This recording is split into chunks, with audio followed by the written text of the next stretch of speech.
Distinguished guests, ladies and gentlemen, we will now move on to our panel conversation. But just before then, I'd like to specially recognize the Honorable Commissioner in the Ministry of Industry, Trade, Investment, and Private Sector Development from Niger State, the Power State, Mr. Aminu Suleiman Takuma.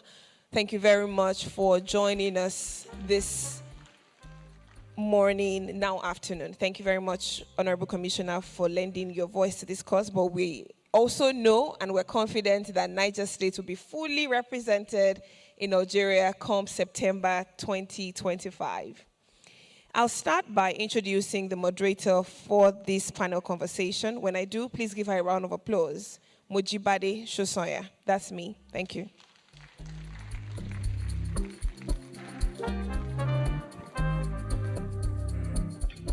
All right, so I will now bring up on stage the eminent members of this conversation as we go further to dissect bridging the trade finance gap, unlocking capital for intra-African trade. I'll start by bringing up, and now in no particular order, I'll start by inviting on stage the Managing Director and Chief Executive Officer of Bank of Industry, Dr. Olasupo Olusi, who today is represented by the Special Advisor to the Managing Director and CEO, Mr. Leonard Kange. A round of applause for him. Thank you very much. I'd also like to invite on stage the Managing Director and Chief Executive Officer of Nigerian Export-Import Bank, Nexim, Mr. Abubakar Bello. A round of applause for him. Thank you.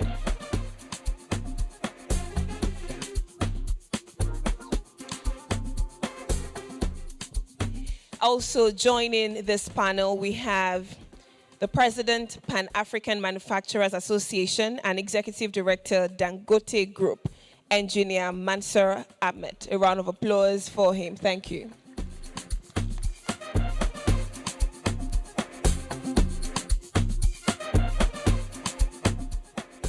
We also have joining this panel the Executive Secretary, Nigeria AfCFTA Coordination Office, Mr. Olusegun Awolowo Jr., who is represented by Franca Achimugu, Director Strategy and Planning. Thank you very much. And finally, and certainly not the least, to join this panel, I'd like to bring up on stage A.T. Mbonge, Regional Chief Operating Officer, Anglophone West Africa at AfCFTA Bank. A round of applause for him as he joins this conversation. Thank you.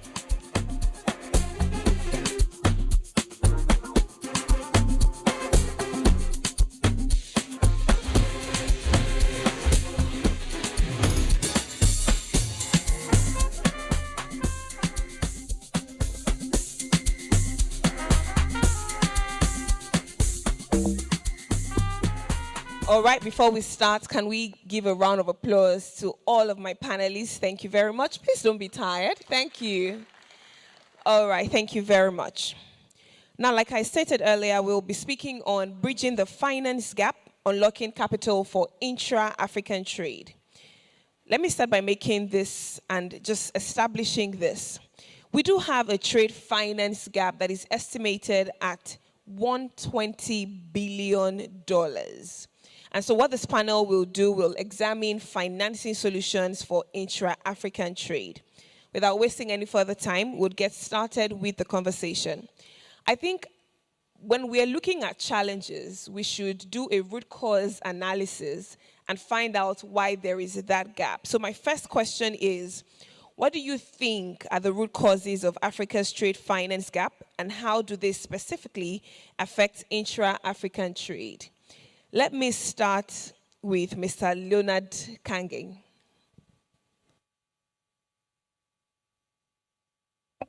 Thank you very much, Moji, for this, for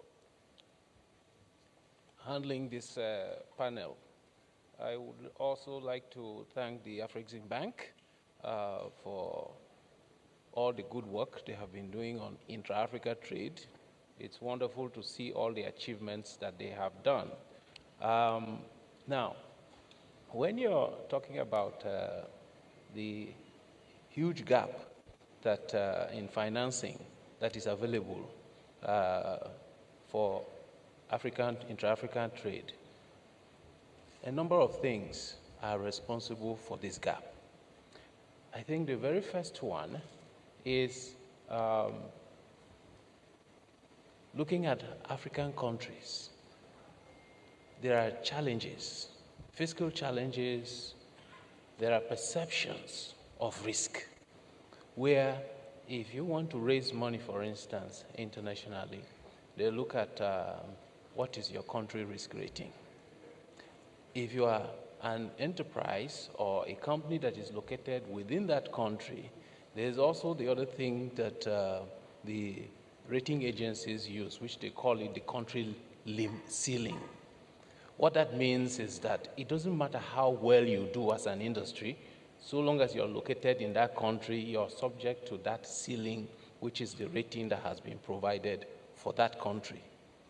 And to the extent that you have other challenges, there are other things like budget challenges and debt challenges, etc., particularly with COVID and the impact that has happened on the continent.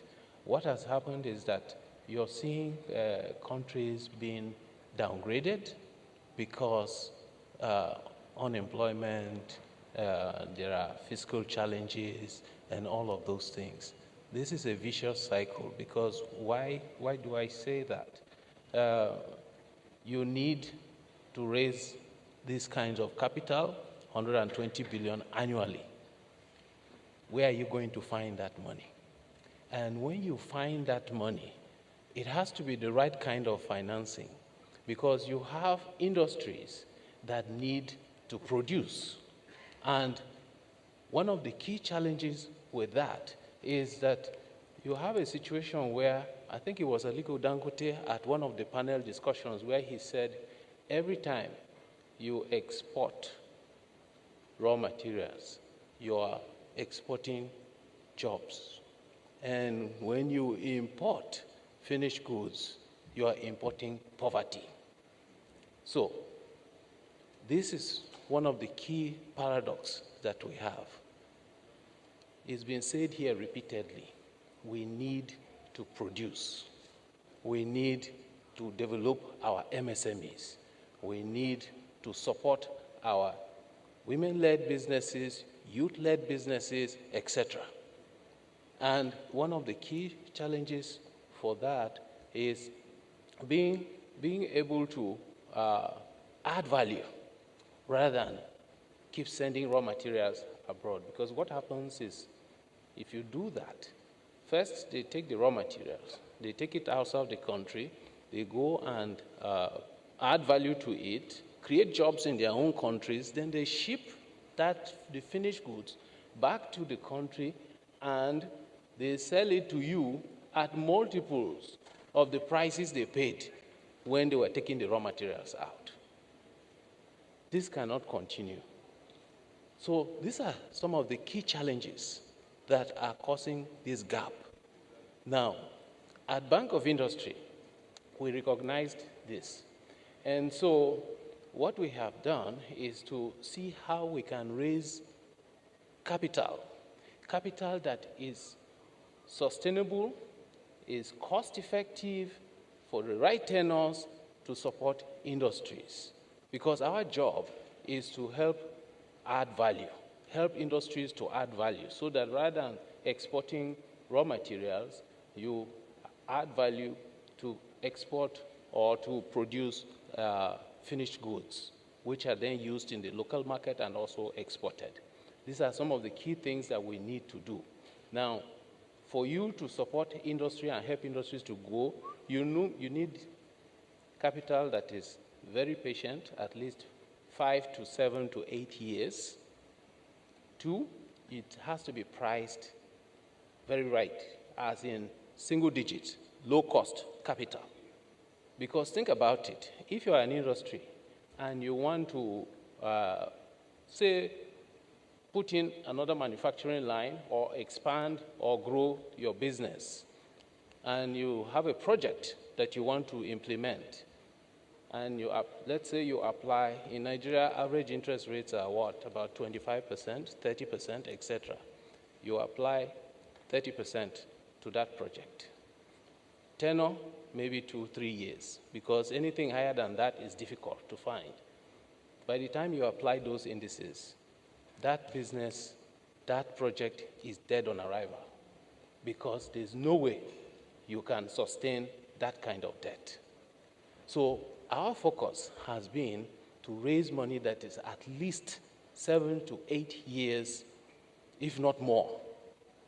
And how do you do that? You go to the international market to raise money. They will tell you, oh, Nigeria rating as at until March, Nigeria rating was CAA1. That is not investment grade. So if you're raising money, what happens? They will look at that rating and then price it accordingly, which means you're looking at about double-digit pricing. Now, as a state-owned enterprise, if you go there to say, okay, Nigeria is giving me a guarantee, I want to raise the money, they will price you at what Nigeria is being priced, plus a premium. So you're talking about 13, 14%. How can you deploy that money? So you have this vicious cycle where you have all these causative factors that are causing problems. So we have to innovate. We have to find innovative ways to de-risk the country so that we can actually be able to raise the money required. And what did we, how have we done that? We've worked with multilateral agencies, etc., in order to get credit enhancements and other de-risking mechanisms to support our capital raising. I'll just use one example of our most recent capital raising, which closed last year. We were able to go to the market and raise about 2 billion euro from the international market. And we were able to do that at a fraction of what we would have had to pay. We were able to raise that money at Euribor plus 1.2%, sorry, 1.7%. Now, Euribor is at about 3% or thereabouts. So you're talking about 5% when you would have had to pay 12, 13, 14%. So these are some of the things that we've had to do, and we deploy that money to support the industry. We're not a profit-driven institution. We're measured by impact. How many jobs did you create? How many raw materials, backward integration, forward integration, etc. These are the way, the indices that actually drive our impact reporting. Thank you. Thank you. Thank you so much, Mr. Can we celebrate Mr. Leonard, please? Thank you. Thank you. You've answered my next question, so I'll just move straight to Mr. Abubakar Bello, who is Managing Director and CEO of Nexim Bank. Mr. Bello, Nexim has been a strong proponent of regional trade corridors. So my question to you is, how are you financing trade-enabling infrastructure in these corridors? Thank you, Moji. It's a pleasure to be here. Let me also join the honored to thank AfCFTA Bank on what they've been doing to promote and facilitate trade across Africa. Let me also congratulate them on the annual meetings, which saw us see a smooth transition of leadership in the institution. So now we'll be confident that these transformations they've been doing will continue uninterrupted, and we hope to see that continue without any blemish. Now, financing regional trade has always been Nexim's mandate, okay, to take Nigeria's produce into other markets. Like we've heard in the introductory speeches and presentations, Africa had been wired to send its products, largely commodities, primary products, into the international markets, not into Africa. So from ECOWAS, Nexim had realized the need to promote and facilitate trade across Africa. But I'm going to reverse a bit to the trade gap or the financing gap, capital and financing gap, which is the bane of trade, in one of the banes in trade, intra-Africa trade. You see, finance goes where risk is low, or risk is minimized and profits are maximized. We've heard maybe from presentation by Gainmore that there have been challenges. Some are infrastructural and some hard infrastructure and some are soft infrastructure challenges, which finance stays away from. Thank you to try and mitigate those challenges. Part of what DFIs are supposed to do is to mitigate risk, which is very, very important. The finance in Africa is there, but it's going to the wrong places, okay? Or the priority is not trade, external trade. It is going to import. Where are the imports coming from? From China, from America and Europe. And it's not coming or directed towards Africa. Now, the more we bring down those challenges, the more you will see finance going into trade that will support intra-African trade. And we're seeing that. We're seeing KYC issues being sorted out. We're seeing payment issues being sorted out. We're seeing infrastructure issues being challenges. We're seeing custom interferences being reduced. So things are happening. And with that, we're going to start seeing more finance going into financing of intra-Africa trade.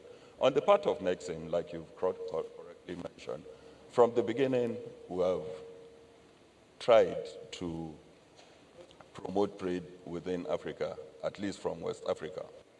We have known, and statistics, some have said it, there is as much as $12 to $18 billion that is being traded with our neighbors in Africa, but it's informal. So one of the first things we need to do is even formalize the trade that is going on now. I think Mrs. Ayeni mentioned something that is being done with MBS to try and migrate those informal trades onto formal platforms. We're seeing other things like the finance you spoke about, and the EVP spoke about NATIPS, which is a $1 billion line for intra-Africa trade. We, on our own part in Nexim, we're seeing that some of this trade of $12 to $18 billion that is done by MSMEs. MSMEs that have no support, MSMEs that do not have any formal or corporate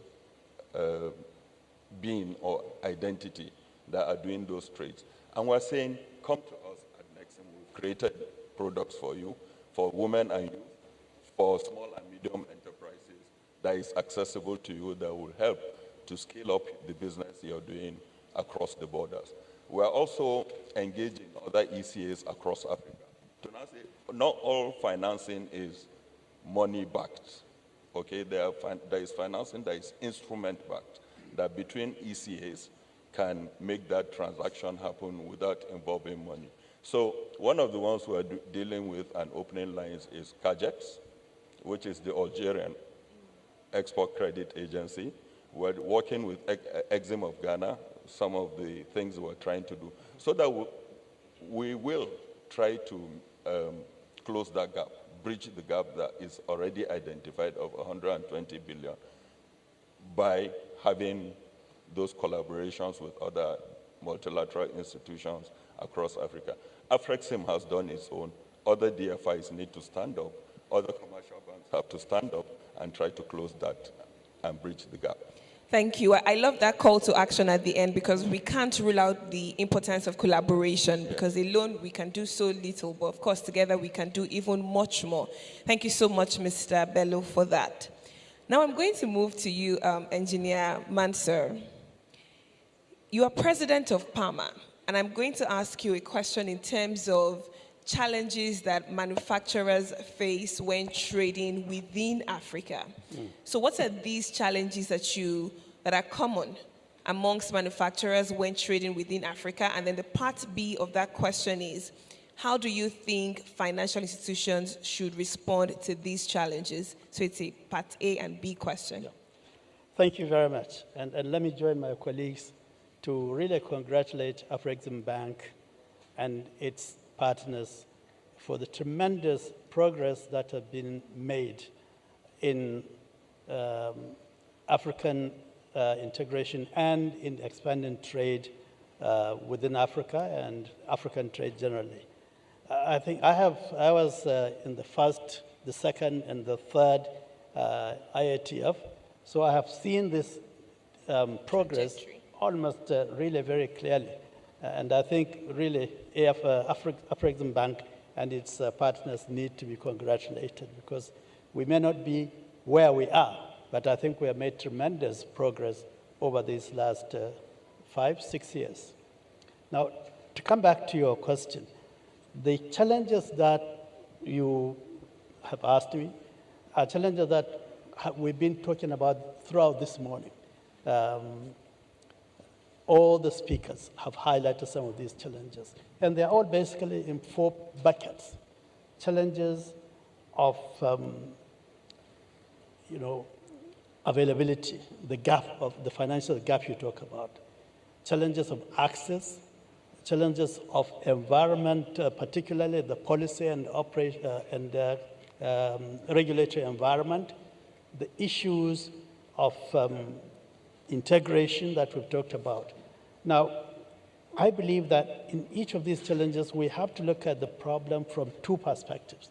From the perspective of the small and medium industries and enterprises, and from the perspective of the more established, well-organized, formalized enterprises. Because there are two separate experiences. And fortunately for me, I have worked with both levels. Having worked in Dangote, you could not have worked in a larger, continental corporate entity. But I've also, in many of my previous experiences, worked with the small and medium enterprises, even the micro enterprises. As president of Manufacturers Association of Nigeria, I've seen most of our trading is done through both informal as well as formal small and medium enterprises. And I know that the challenges they face are slightly different. Let me start with the issue of access to finance. At the lower level, the problem is access, the problem is ability to use the finance even when you get it, and the problem is risk perception, which you talked about. Now, for small and medium enterprises, first, of course, there is risk. They are assumed to be risky, even though I've seen reports which indicate that small and medium enterprises actually have a higher rate of repayment than some of the larger enterprises. But it is the perception. The second, of course, is that also they have problems with informality itself. If you go to some of our large markets, in Nigeria, for instance, and I'm sure it's the same thing in Cote d'Ivoire, in Ghana, and so on, a lot of trade takes place, most of it cross-border trade, but it's never recorded, so we don't know what that trade is. And it's all people carrying cash. In Nigeria, we say people carrying cash in Ghana must to go bags, go into the market, buying and then shipping things out informally. So it's not recorded. Why is that finance coming? If it comes from somebody's, safe, it can't be called finance because it's not coming from a bank. What can we do to get that finance into the banking system? Because if we do, it will increase the availability, but also improve the accessibility of it to all enterprises. This is what I call the problem of fragmentation. Those who are probably of my age will recall that many years ago, we had this problem even in our domestic financial sector. When we have 120 banks, all of them small banks, if you are looking for $2 million, you have to get about 10 banks to come together and to give it to you. When we did the consolidation, under Soludo, I think. Things suddenly changed. Our banks got bigger, got stronger, and they are able to now finance what before will take 10 banks together to finance. Today is being financed by a branch of a bank. Right. So that increases availability and also makes the gap actually smaller than it actually is. Now, fragmentation is part of Africa's key challenge. Whether you're looking at the 54 fragmented economies and markets, or we are looking at the 80 million small and medium enterprises that are all looking for support in this regard. So clearly, this consolidation that is taking place through African integration and the work that AfCFTA Bank and other development finance institutions, continental as well as domestic, are doing to bring together the capacity to consolidate and integrate is indeed one of the key things that has to be done, and it has to be scaled up. So what I'm saying is that we need to scale up integration, accelerate integration so that what is available is now better utilized and can be accessed much more easily and less costly.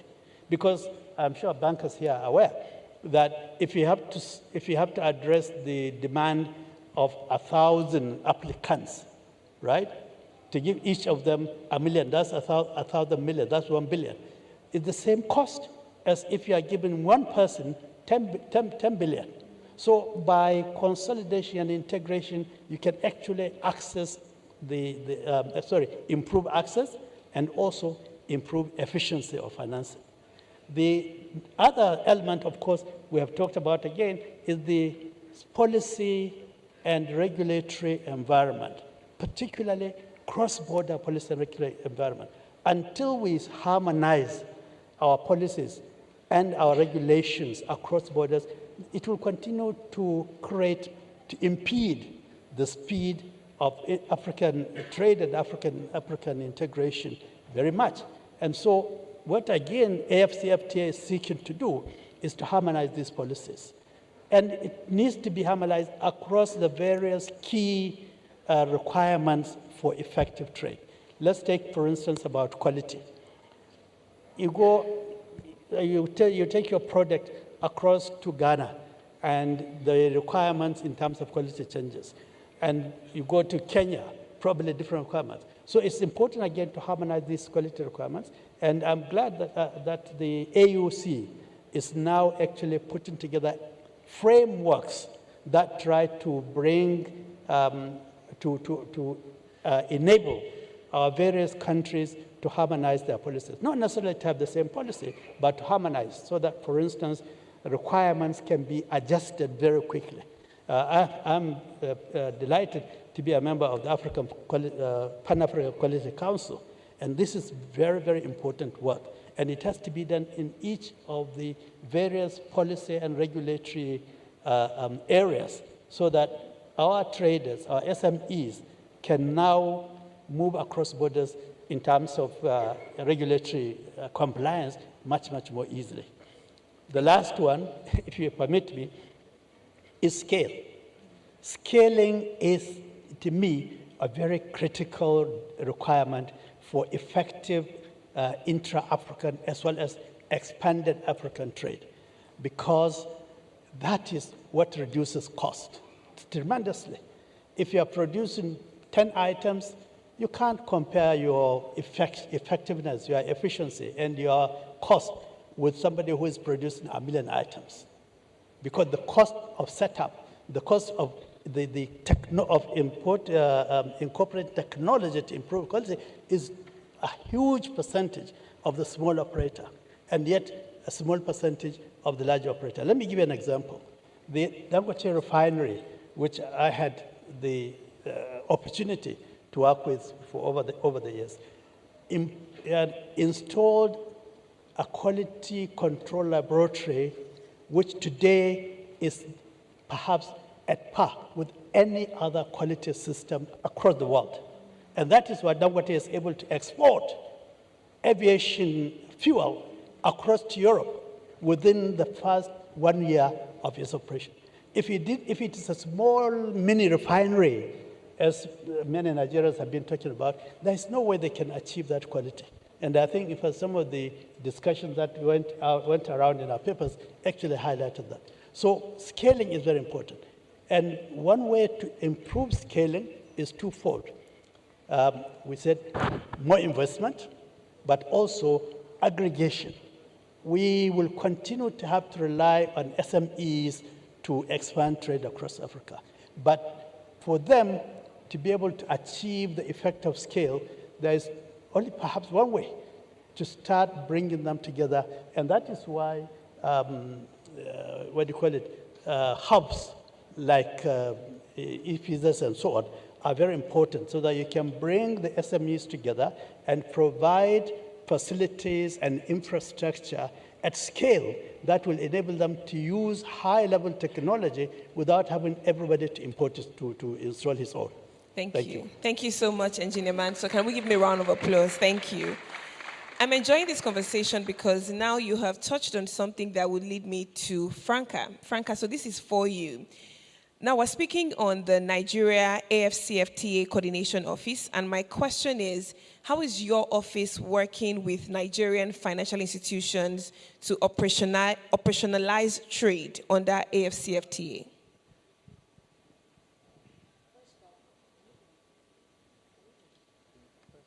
Okay. First off, I bring very warm greetings from Mr. Awolowo, who cannot be here today. And at the risk of sounding like a broken record, I would like to congratulate AfCFTA Bank for the laudable efforts and achievements so far. Now, before I go into the response, the answer to your question, I would like to layer this perspective that we have about what the issues are. Other perspectives have been given, but I would like to present it this way in this very simple analogy. So when I think about the trade finance challenges for the African landscape, I think about it as some sort of road network that is old and broken.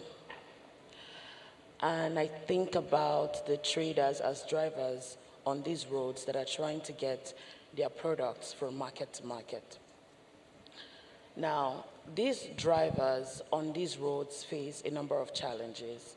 Now, there are issues, roadblocks, and then there are other obstacles as well on the road. There are issues of missing credit information, where I think about it as you want to drive a car, you want to loan a car to drive, but the person who you are requesting the car from doesn't know that you can drive. There is nobody to vouch that you can drive, and there is no sort of mechanism or information in place that says that you can drive. It makes it very difficult to loan you that car to drive. There are issues of currency restrictions and then access to FX, where we have multiple currencies and then it makes it very, very difficult to trade.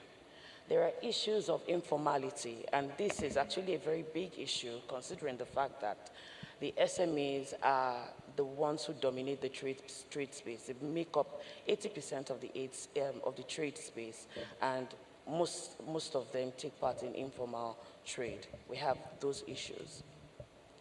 And then there is now the issue of no access to there is no information.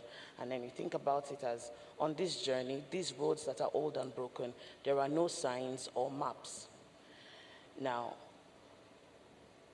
getting on this road with all of these obstacles, it makes it very, very difficult to get where you're going.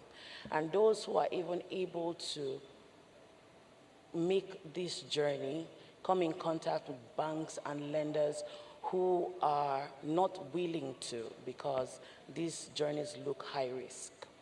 So this is how we view, this is how I view, this is how, with the work that we have done, we're able to view the challenges of the trade finance landscape. Now, the work that we have done in understanding what these challenges are and speaking with businesses, first off, our role revolves around coordination, is coordinating and facilitative. So a lot of the role revolves around partnerships, coordination and facilitation. Now, another part of the work that we have done revolves around bringing the businesses in contact with these products that have been tailored to their needs for the AfCFTA, especially those by the DFIs like Nexim and BOI.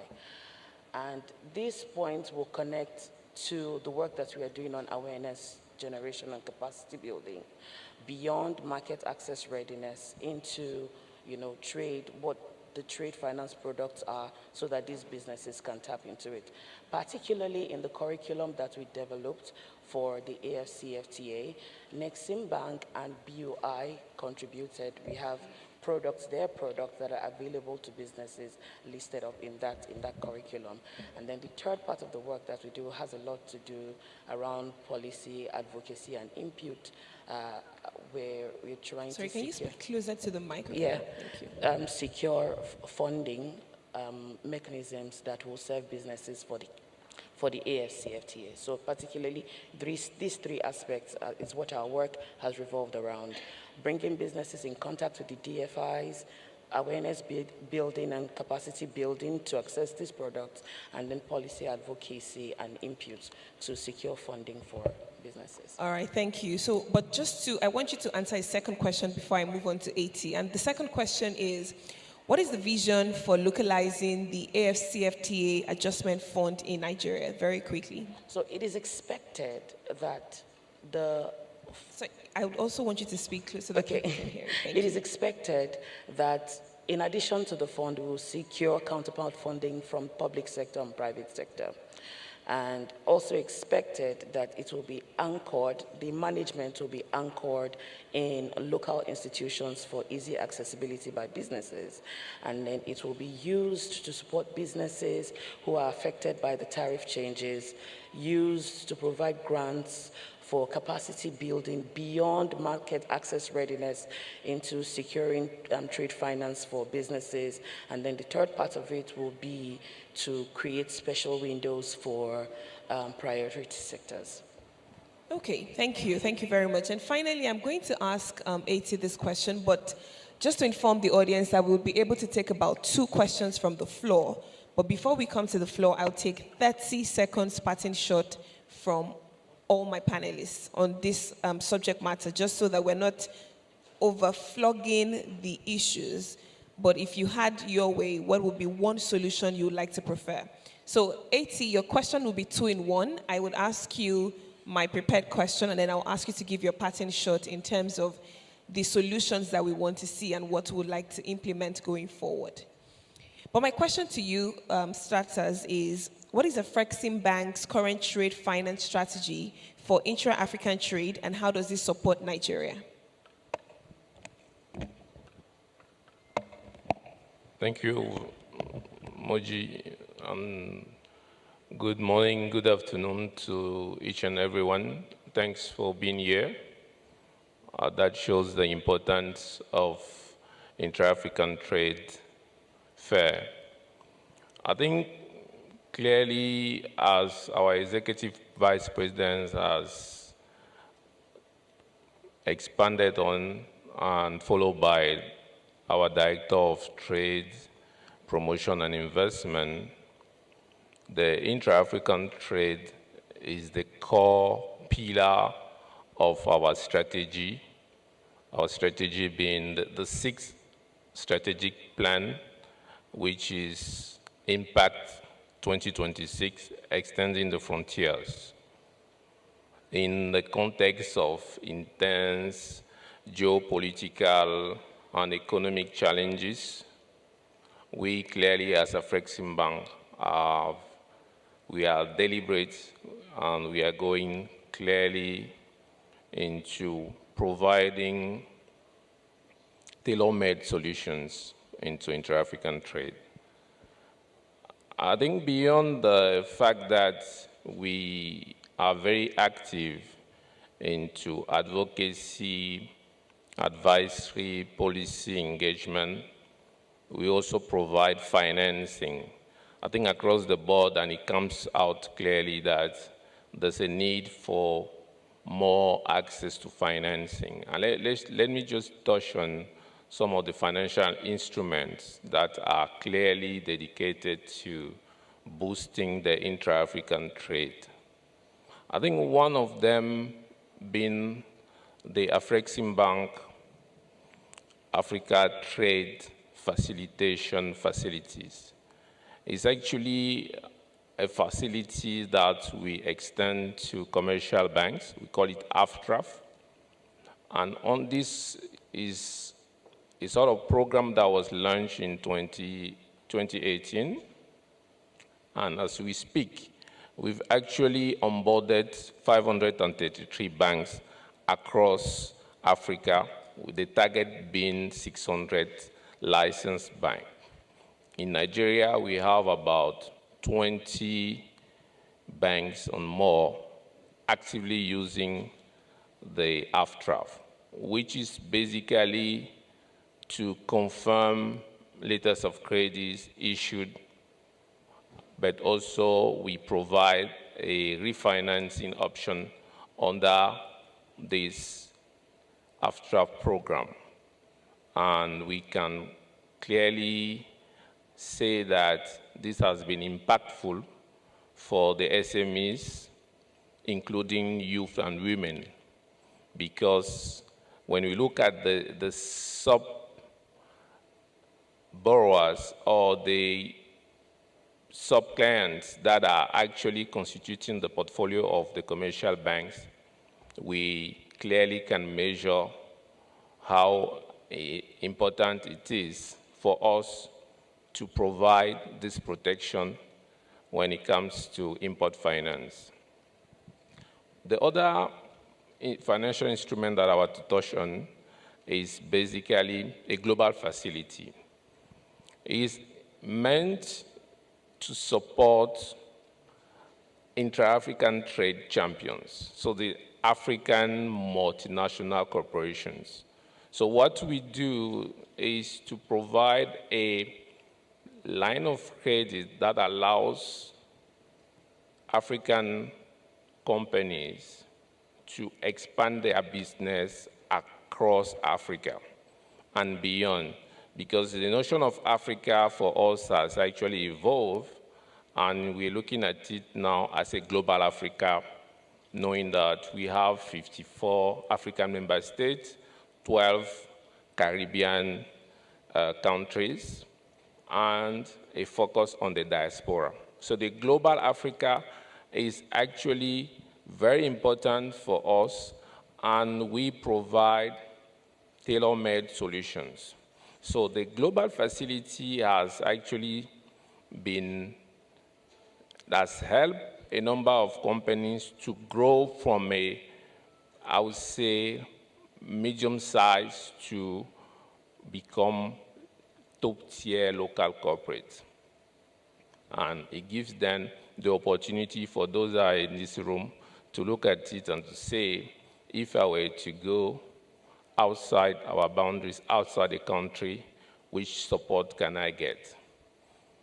In addition to that, staying on the financing leg, we also provide intra-African investment financing. This is meant to accommodate financing needs for African financial institutions that are actually closing the trade finance gap for the international banks that are exiting our markets. So we provide this financing which helps on the acquisition of some of the banks. We also provide intra-African investment guarantee. It's also meant to alleviate the country risk, because when you look at the high risk perception of Africa, we then come as an intermediary to say, don't worry about the local partner. We as AfCFTA will mitigate the risk and will back the African company in case of challenges. So this has actually been very beneficial for foreign investors So that attract more foreign direct investment, Africa direct investment in our various countries, and we've also supported some banks in Nigeria. And we also looked at some of the key sectors in Nigeria, including the agriculture, and we said we've been talking about Africa producing what it does not consume. We've been talking about Africa exporting raw agricultural commodities. So there's a need for transformation, and we've put in place agricultural processing facilities, them financing for Nigerian entities that are into agro-processing.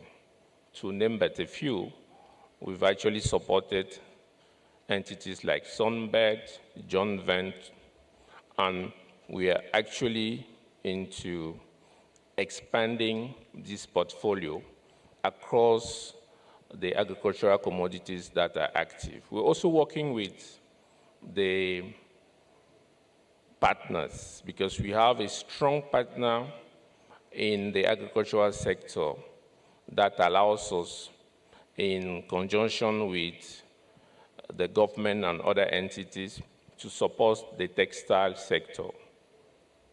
So across the agricultural sector, we have solutions that can have an impact, an immediate impact. So beyond the direct financing, and I want to say that the corporates that meet our target market and risk acceptance criteria are eligible on a bilateral basis. Those that, for any reason, cannot meet, we provide on-lending financing through commercial banks, financial institutions. Okay. Okay, thank you. Thank you very much. Thank you. A round of applause for AT, please. Thank you. All right, so I know that AfCFTA Bank has done a lot and continues to do a lot. So, and I'm sure that in your speech you've already, highlighted a lot. So I'll just go straight to Franca in 30 seconds. What would you like to see in the Africa of tomorrow as we work towards bridging the trade finance gap and, of course, unlocking capital for Africa?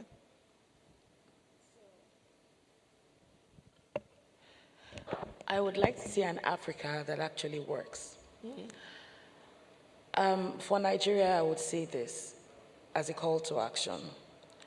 Beyond these beautiful efforts that are going on at the federal level, it is very important that these interventions are taken down to the subnational level. In recent times, we've seen states like Jigawa and Ogun State take the lead in implementation, making it very personal for their states, and we want to see other states do the same thing. For us, we have been able to put together a program that addresses end-to-end Nigerian businesses at the subnational level. Okay. And we've been able to bring in some stakeholders, key stakeholders into this program to play this role, since our role is the coordinating role. And I'm hoping that before, we settle for Abuja, I will be able to speak with Mr. Bello and Mr. Kange and Madam Nonye about the parts they are supposed to play in the program. Okay, great. I like this part of it. Thank you. So you're not just talking the talk, you're also walking the talk. And thank you for already spotlighting your stakeholders in this. All right, so Mr. Abubakar Bello, in 30 seconds, what would you like to see as we continue to work towards bridging the trade finance gap and unlocking capital for intra-African trade? For me, I would like to see the real economic independence of Africa. And when I say real economic independence, is that we must become self-reliant, okay, in finance, in production, and in trade between ourselves. So what I would like to see is more collaboration, which I mentioned earlier, between different aspects, different sectors in the African economy that will let us integrate properly, okay? And for me, let's put our money in the development of Africa. It is not about AfCFTA or other DFIs alone, but even private money has to be channeled into development of the economy of Africa. Thank you. Thank you so much, Mr. Bello. And now, Mr. Kange, a round of applause. Thank you. Okay, thank you very much. For me, one of the things that we need to really focus on is not just raising the money, but also being able to deploy it, come up with models of deploying that money to our MSMEs, women-led businesses, etc. We must find ways of doing that, because today, most MSMEs, their biggest challenge is how to access the funds.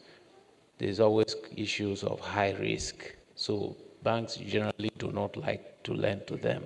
And that's where DFIs like BOI come in. We must de-risk the MSME space so that they can access this funding. One of the things that we have done is to partner with the Africa Guarantee Fund to create a portfolio guarantee to be able to support or guarantee lending to youth and women-led businesses of up to 75% of the loan value, so that they don't have to worry too much about bringing collateral and all of that. Secondly,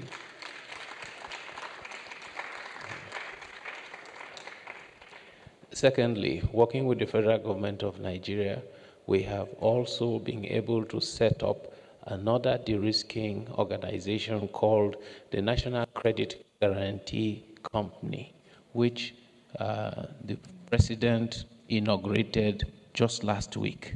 That company is also to help de-risk lending to MSMEs so that they can easily access and be able to scale and deliver on the vision that we have of intra-Africa trade. One last thing is the infrastructure. It's so key. We cannot be talking about Africa trade when, just to give an example of even there's no free movement of goods or people or even finance. You have a situation where, for instance, at one point we had to go to attend the annual general meeting of AFDB in Malabo. And what happened there, we had to travel from Lagos to Addis, spend the night, and then come back west again to Malabo, when in actual fact from Port Harcourt to Malabo is less than 1 hour. Wow. How do you expect a businessman to do that? It's one of the key things that we need to address. Africa is not 55 countries. Africa is one. Those 55 countries are artificial boundaries that were set, not by us, but we keep trying to comply with them. We must work together as one. Otherwise, we will not be successful. Thank you. Thank you so much, Mr. Kange. Wow, thank you. And finally, Engineer Mansur. Thank you very much. Yes. Two things. First of all, I believe the public sector, the various countries, administrations, and the continental financial institutions like Afro-Exim Bank have been doing a lot, and I think we are beginning to see progress. But trade is the business of the private sector. What one wants to see is more participation, more engagement with the private sector in a way that will actually move trade faster. In this regard, I'm glad that also we are now beginning to focus more on the core requirement, core necessity for achieving African trade expansion. That is increasing manufacturing, because manufacturing today provides over 66% of the global trade. So if you are not in manufacturing, you cannot expect to played a big role in global trade. And that is why Africa is only contributing 2% of global trade, because we don't eat cocoa in its pod. We don't wear cotton.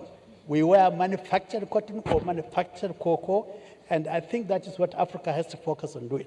And I'm glad we begin to. But to do this, we need to see more of the actors, more of the private sector people who are actually doing the manufacturing, participating in this, and understanding the opportunities that is being put in place. That is why the Pan-African Manufacturers Association really is working hard with Afro-African Bank and others to encourage more of our manufacturers, both the small scale and the large scale, to understand the great opportunities that AfCFTA provides. And therefore, we are right now indeed working with our members to see that we get more African manufacturers participating in IATF 2025 in Algiers. And I would like all our manufacturers who are here, who have not made any decision on that, to please join us to reach our secretariat to register for IATF 2025. Thank you so much. At this point, we'll just make you IATF ambassador. Thanks for the call to action. Please give a resounding applause to all my distinguished, absolutely eminent panelists for this engaging conversation. We will take one, two. Okay, we can take only two because of time. We have one other panel conversation, but before then we have to listen to our ambassador from the People's Republic of Algeria. Hostesses, I'll leave this in your hands. We'll take one from this side. Okay, we'll take three, but very short and straight to the point. One from the different aisles. So one here, one here, one here. Hostesses, very quickly, we have the roving mics. Your name, what you do, and straight to your question. I know you want to thank the panelists. We aggregate all the thanks, and we're giving them. But straight to your question, please. Yes.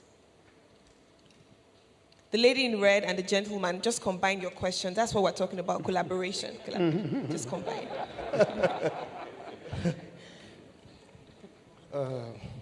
My name is Aminu Takuma, Honorable Commissioner, Ministry of Industry, Trade and Investment, Niger State. I have two very short questions. One for my brother from Nexim. How can Niger State collaborate with Nexim to create a dedicated credit window for this special agro-processing zone? The investors that will be there. The second question is for AfriExim. How can Niger State access the AfriExim SME guarantee facilities to support the agro-processors in Niger State? Thank you very much. Thank you so much. Short, straight to the point. Mr. Bello, I think you'll take that first, then we'll come to 80. Okay, so we'll take everything. All right. We have good problems in our hands, but let's take a lady now. Do we have a lady in this middle? No, did they combine their questions? Okay, so we'll take a gentleman. Engineer Mansour, who do we take? So that it's not on me. No, we'll come to this last segment. Very quickly, let's take one here.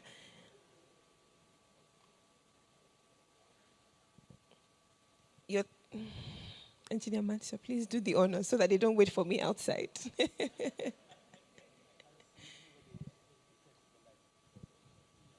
This agbada is giving very African.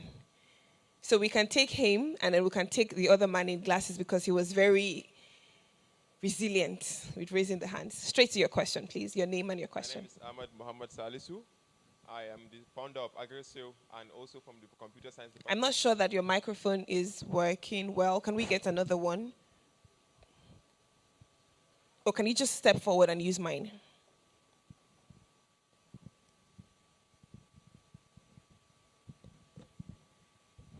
My name is Ahmed Mohammed Salisu, founder of AgriSale down from Kano State. I'm also from Bello University, Kano, working with them. My question goes to both Nexim and AfriExim Bank at the same time. When we talk about intra-African trades, we are talking about inclusiveness and accessibility. What are you people doing, please, to bridge this gap, especially for when we talk about standards? Intra-African trades have to do with different country standards, and also lack of accessibility and awareness.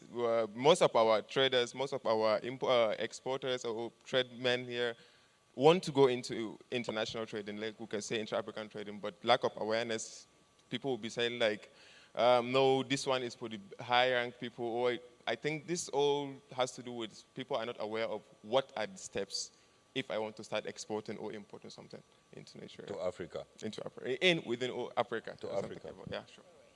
Thank you. We'll have one and a final. Yes, that lady. Yes. All right. Quick. Quick one. My question goes to the madam there for Mr. Shegun Awolowo. Can you be a little more audible, sir? My question goes to the woman there for Mr. Shegun Awolowo. My question is this. So this is for Franca. Franca, yes, sir, I'm sorry. I'm coming from the angle of logistics, right? A quite number of times we have issues within the cross-border, having a high level of tariff somersaulting and what have you, from Nigeria, Ghana, from Nigeria, Togo, Ghana, and all that. We have tariff differentials. You are supposed to pay ₦1 million here, it gets to Togo, you pay 3 million, you get to Ghana, you pay about 5 million. I'm bringing this question further to you that it is important that you look into this angle, because a quite number of times we've asked questions from the customs. Why is this? A quite number of things they mentioned were, one, trade imbalance, that their government mentioned to them categorically that items coming from Nigeria should be well charged due to trade imbalance, which has led to a quite number of capital flights from our part, from Nigeria to their side. So what are you looking at, or what are you doing to assist we in the logistics sector to have smooth smooth travel without delay and all that? Thank you very much. Thank you. And the final question. There's a woman. Yes, there's a woman. Hello. Okay. Good afternoon, everyone. Okay. Gender balance. It's our time now. All right, my question. Thank you very much. My name is Zola Sumbo Adeleke. I run Hayloft Limited, and we are into shea butter processing. My question goes to Mr. AfCFTA and you too, please. While we were talking, you said women-led businesses, but all this, let me say grammar, we're always hearing here, is for women maybe in the metropolis. But what about women at the grassroots community? Because the women we work with, the grassroots women who pick the shea nuts and process to shea butter, most of them now prefer to sell their shea nuts rather than process it to shea butter because of the cost. Now we are entering the season. Shea nuts goes for 45,000 naira per bag. By the time it's off season now, it can go for as high as 80,000 or 90,000. Do you have facility so whereby these women can gather these shea nuts and store during the season and use to process shea butter during the off season? Thank you. Thank you so much. Do we agree to take that last one? Because if we take that, we'll have to take that. We'll have to cut now. I'm so sorry. I'm so sorry. Thank you. But we'll have access to the panelists right after, but we need to get on with the agenda. Thank you. All right. So, Mr. Abubakar Bello, I think you have about 2-3 questions to you. So I'll start with you. I have 2 questions from Niger State. Incidentally, my brother, Honorable Commissioner, knows that amongst all the states in Nigeria, Niger State has the biggest facility with Nexim Bank. So he knows that we're ready to support your special economic zone.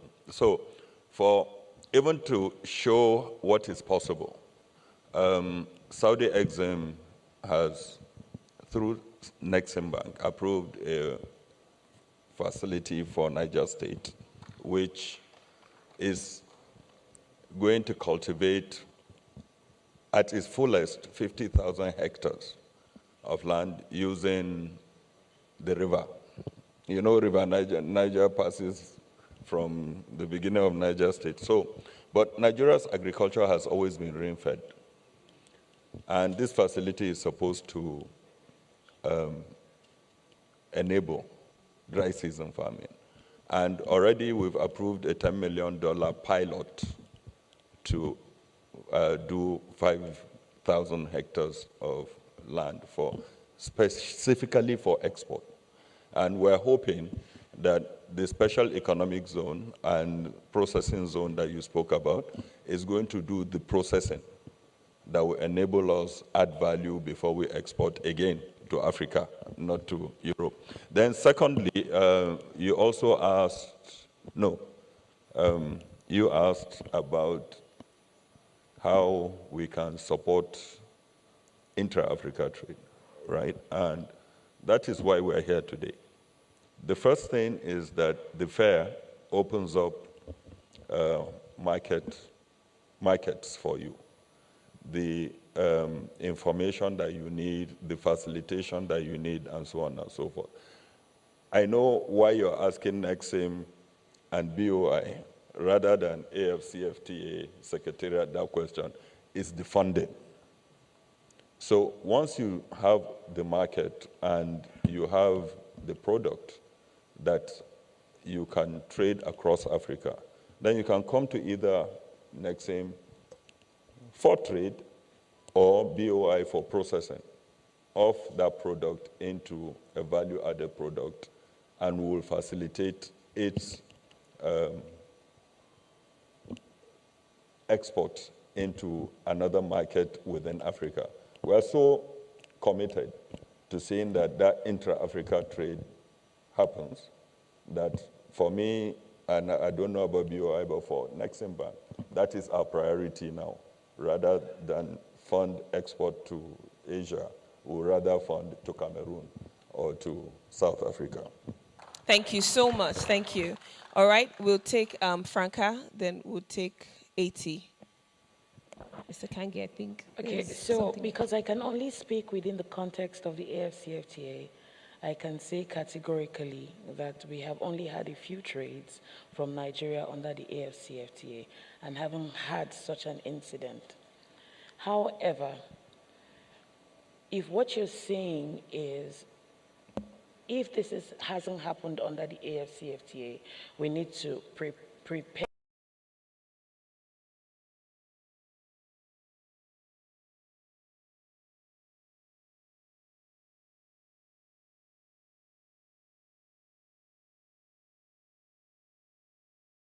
already constitutes a non-tariff barriers, which is against the laws of the AfCFTA, right? And then there are measures in place for that to be handled, already provided for by the agreement. All right, thank you. If you would like to clarify further, you can see her after the panel, so you can clear that. All right, AT will take you before we take Mr. Kange to wrap this up. Thank you. Thank you. And thanks one more for this very good question relating to access to SMEs guarantees.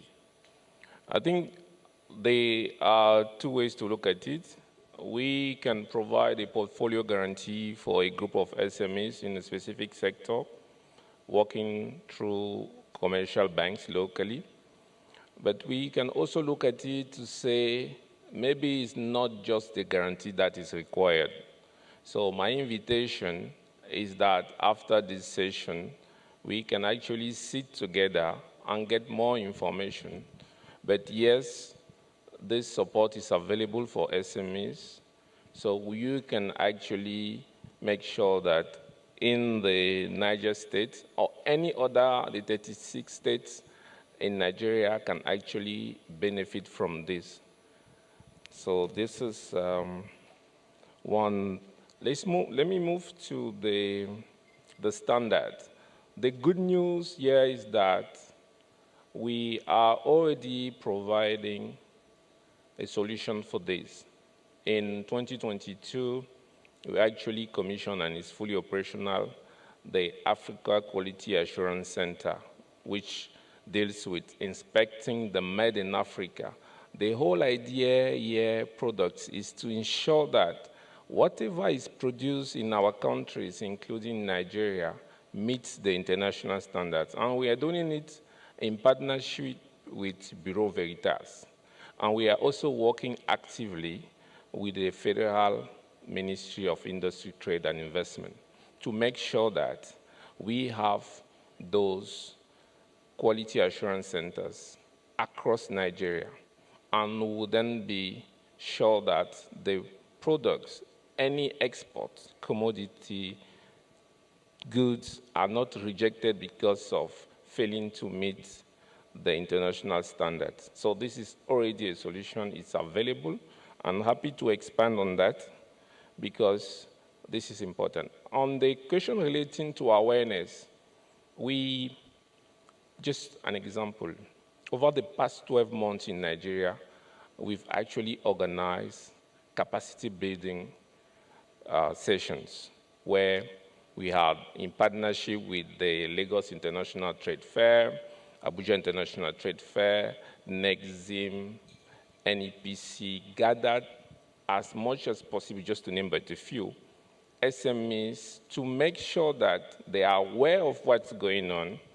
We build capacity, we give them access to market through digital platforms, because we touch on this, which is the Africa Trade Gateway. It's actually a trade digital ecosystem that allows SMEs not only to discuss about opportunities, to find buyers and sellers, to verify the trusted partners, to have access to financing, to actually do matchmaking. So it's a lot happening. And the other good news that we all know is that we actually have the Afrexim Bank Africa Trade Center in Abuja, and I invite you all to visit, because in there we have a tech and incubation hub. We have conference facilities. There's a digital trade gateway. Through this access to information, you will definitely reach the world. So it's important that you know that. Thank you. I'll start calling AT the man for the good news, because he says another good news, another good news. So thank you for all the good news. I think there's a final point, but Engineer Mansur has asked for a second, but I'm very generous. I'll give you 10 seconds. Thank you. I just wanted to say that the Pan-African Manufacturers Association organizes quarterly webinars on AfCFTA and African trade every quarter. If you go to our website, Pan-African Manufacturers, PAMA at Pan-African Manufacturers Association.org, you will be able to participate in these webinars. Thank you. Thank you so much, Engineer Mansur. Finally, AT, you were trying to make a point before I take Mr. Kange's. Okay, I think I'm closed out with your answers now. But if there's any other clarification you'd like to make, AT is available and he'll be ready to speak with you. And finally, Mr. Leonard Kange from BOI. Thank you very much, and thanks to the lady who asked the question about the share butter, the women, and how is there a program for putting in place the storage so that they can actually store, because wastage is one of the biggest challenges, and we in BOI have actually recognized that. And you were talking about they are from the rural areas, right? Good. So now we have recognized that.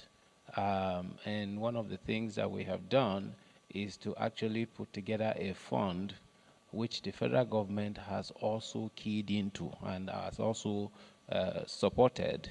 It's called the Rural Area Program on Investment and Development, RAPID. It's available on our website. We provide loans at interest rate of 5%. We also provide business advisory services and training so that we can help the borrowers, who in most cases are women, to actually build the capacity they need to manage the businesses successfully. The federal government has also asked BOI to manage another fund, which is called the BOI Federal Government of Nigeria Special Intervention Fund for MSMEs. And that program is a total of 75 billion. Also provide loans at single-digit rates. Now you may say, hey, what about collateral and all of those things, right? Okay, now, in this case, all you require is a guarantee from an individual. That's it, really. Nothing else, you know. So we try to also make it easy. And all this is available on our website. You go there, I can give you the link, as well. You just go in there, fill out your information. All we require is that you have to be a business that is registered. That's all, And then you fill out your information. It's all processed online. It's available. You can go in, check the status where the processing is. The other aspect is also we have a group of consultants to help our MSMEs build capacity. They are called business development specialists. These are all trained consultants, and they are supposed to work with the MSMEs to do business plans, feasibility studies, governance structures, etc. Because when you are as a micro enterprise, when you open your business, you are the CEO, you are the accountant, you are the lawyer, you are all of these things. What they are supposed to do is to help you to put in place the kind of structures, help you to package your business plan or your loan request in a bankable form, in language that bankers understand, and help you to present those to BOI. BOI then goes ahead to process it, and we are the ones that pay them, not the MSMEs. We pay them based on milestones. You bring the application, you get paid. You obtain approval, you get paid, etc., and all of that. So these are some of the things that are available for our MSMEs. And I also talked about the guarantee for women-led businesses and climate-linked MSMEs of up to 75% of the loan value. It's a portfolio guarantee. So these are some of the things that are available. We believe that MSMEs, we have a total of 39 million MSMEs in Nigeria today. It used to be 41, but COVID decimated the number, right? So we believe that, and they contribute about 90% to employment in the country. So if you're looking to drive employment and all of that, we believe that if we support, even if it's 10% of that number, so that each of them can employ one more person, we will have created 3.9 million jobs. And so that is why we're heavily focused on MSMEs, particularly women-owned businesses. And history has proven to us that these are the safest group to lend to. Right. They have the lowest non-performing loans in the bank today. So this applause is for all SMEs represented in the room and those who are going to watch this eventually. Very well done, and thank you so much. Can we please give a resounding applause to my very exceptional panelists as we now rise for a group photograph. Thank you so much. This has been an insightful conversation.